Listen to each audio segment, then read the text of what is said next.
আজকে আমরা ইফতার করতে কোথায় চলে গেলাম আর কি করলাম আর কাদের সাথেই বা গেলাম দেখতে হলে অবশ্যই পুরো ভিডিওটা দেখুন।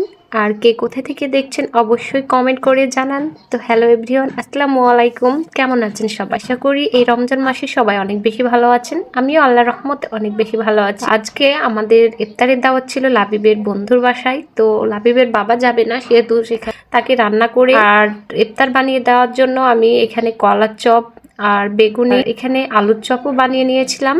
কিছুক্ষণ আগে বানিয়ে ফ্রিজে একটু শক্ত হওয়ার জন্য রেখেছিলাম। আর কিছুটা সবজির চপও নিয়েছিলাম। সবগুলো সুন্দর করে দুইটা দুইটা করে ভেজে দিচ্ছিলাম, কারণ লাবিবের বাবা একা ইফতার করবে, যেহেতু আমরা থাকবো না। তো আমি বেগুনি, আলুর চপ, কলার চপ, সবজি বড়া সবকিছু একসাথে সুন্দর করে ভেজে নিচ্ছিলাম। তারপরে ফলগুলোও কেটে রেডি করে দিচ্ছিলাম।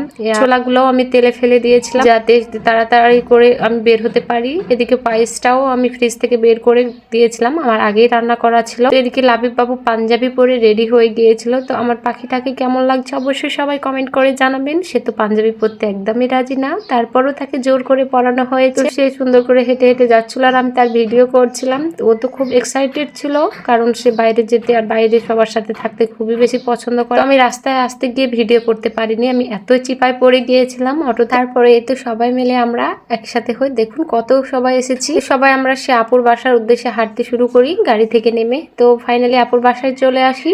সেখানে সোনিয়া আপু, অনেকেই হয়তো সোনিয়া আপুকে চিনেন, নাম জানেন, হয়তো মুখ দেখতে পাননি। তো যাই হোক, সে আগে চলে গিয়েছিল, কারণ যার বাসায় গেছি সে একেবারে একাই, তার জন্য সাহায্য করার জন্য আগে চলে গিয়েছিল। তো সেখানে গিয়ে আপুকে যে দেখি সব প্লেট সাজানো হয়ে গিয়েছে। তো আমিও একটু আপুকে সাহায্য করছিলাম গিয়ে সুন্দর করে সব প্লেটগুলো সাজাতে। আর আমাকে জানি না কেন এই কাজগুলো করতে বেশ ভালোই লাগে।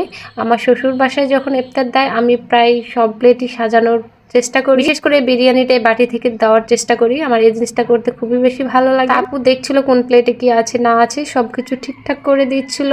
কিন্তু আমরা অনেক আগে চলে গিয়েছিলাম, এজন্য অনেক বেশি সময় ছিল। এজন্য আমরা আপুদের ওখানে অনেকগুলো গাছ ছিল, মানে একটা বড় বাগান। তো সে বাগানে চলে যাই আমি একটু ভিডিওর জন্য। আর প্রথমত একটু সময়ও ছিল, তো ভাবলাম বাইরে থেকে হেঁটে আসি লাবিবকে নিয়ে। তো সেখানে গিয়ে আমি কিছু ভিডিও করি, আমার খুবই বেশি ভালো লাগে। তো তারপরে ফাইনালি আমাদের আজানের সময় হয়ে যায়। তো সবাই আমরা ইফতারের জন্য বসে পড়ি। এখানে লেবু গুড় দিয়ে শরবত বানানো হয়েছিল, তো আপু সেটা মগে মগে ঢেলে দিচ্ছে, আমি সেগুলো ভিডিও করে দিচ্ছিলাম। তো সবাই মিলে আর একটা রোজার পর সবাই মিলে ইফতার করাতে খুব বেশি ভালো লাগলো, কারণ এই প্রথম আমরা সবাইকে ছেড়ে, প্রিয়জনদের ছেড়ে একা ইফতার করছি। তো আজকে সবাই মিলে ইফতার করাতে বেশ ভালো লাগছিল। আর অন্যদিকে লাবিবের বাবাকে রেখে আসাতে মনও খারাপ হচ্ছিল। ভিডিওটা আমি আর বড় করব না, কে কোথায় থেকে দেখছেন অবশ্যই কমেন্ট করে জানাবেন। ভালো থাকবেন, সুস্থ থাকবেন, আল্লাহ হাফেজ।